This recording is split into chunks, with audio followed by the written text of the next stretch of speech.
have been intrigued by this question of whether we could evolve or develop a sixth sense, a sense that would give us seamless access and easy access to meta information or information that may exist somewhere that may be relevant to help us make the right decision about whatever it is that we're coming across.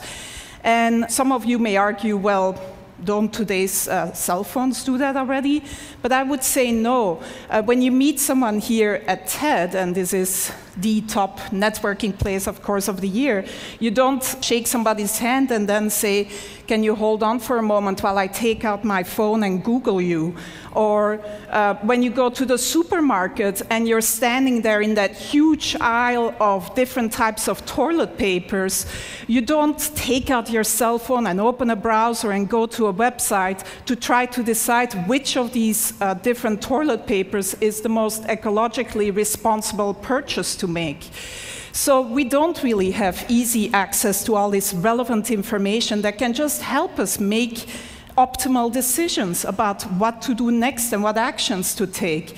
And so my research group at the Media Lab has been developing a series of inventions to give us access to this information in a sort of easy way without requiring that the user changes any of their behavior.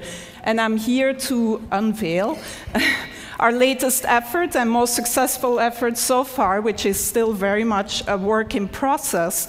I'm actually wearing the device right now, and we've sort of cobbled it together with components that are off the shelf, and that, by the way, only cost $350 at this point in time. I'm wearing a camera, just a simple webcam, a portable battery-powered projection system with a little mirror. These components communicate to my cell phone in my pocket, which acts as the communication and computation device. And in the video here, we see my student Pranav Mistry, who's really the genius who's been implementing and designing this whole system. And we see how this system lets him walk up to any surface and start using his hands to interact with the information that is projected in front of him. The system tracks the 4 significant fingers. In this case, he's wearing simple marker caps that you may recognize. But if you want a more stylish version, you could also paint your nails in different colors. And the camera basically tracks these 4 fingers and recognizes any gestures that he's making, so he can just go to, for example, a map of Long Beach, zoom in and out, etc. The system also recognizes iconic gestures, such as the take a picture gesture, and then takes a picture of whatever is in front of you. And when he then walks back to the Media Lab, he can just go up to any wall and project all the pictures that he's taken, sort through them and organize them and resize them, etc. Again, using all natural gestures. So some of you most likely were here 2 years ago and saw the demo by Jeff Hahn, or some of you may think, well, doesn't this look like the Microsoft Surface table? And yes, you also interact using natural gestures, both hands, etc. But the difference here is that you can use any surface. You can walk up to any surface, including your hand, if nothing else is available, and interact with this projected data. The device is completely portable and can be...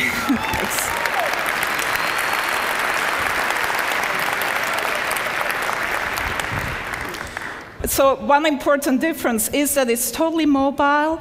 Another even more important difference is that in mass production, this would not cost more tomorrow than today's cell phones, and would actually not sort of be a bigger package and could look a lot more stylish than this version that I'm wearing around my neck.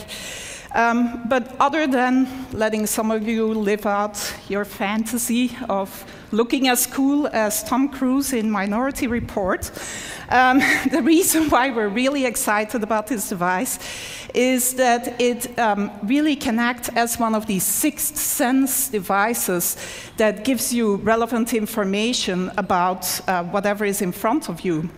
So we see Pranav here going into the supermarket, and he's shopping for some paper towels.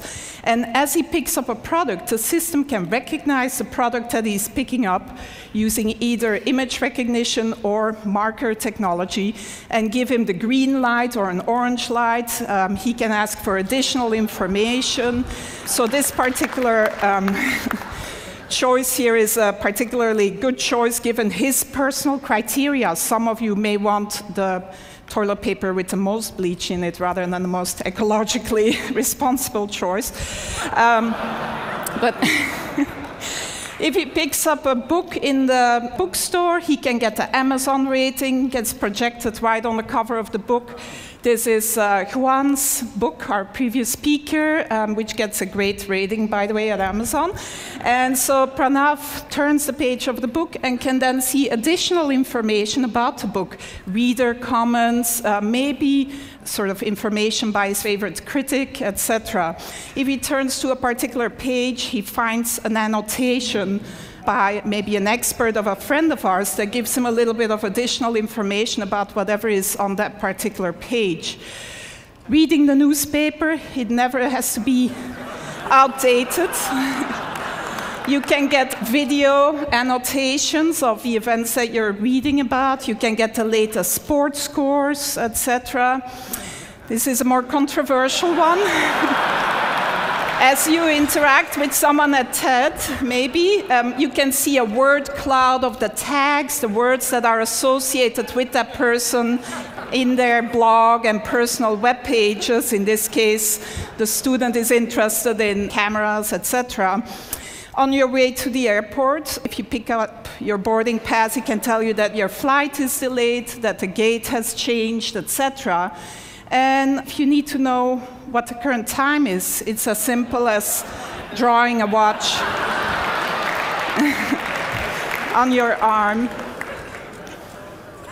So that's where we're at so far in developing this sixth sense that would give us seamless access to all this relevant information about the things that we may come across. My student, Pranav, who's really, like I said, the genius behind this.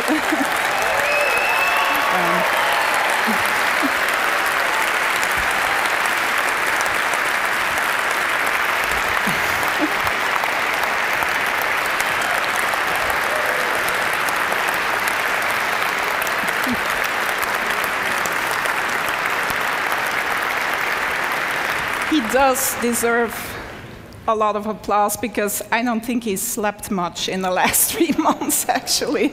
And his girlfriend is probably not very happy about him either.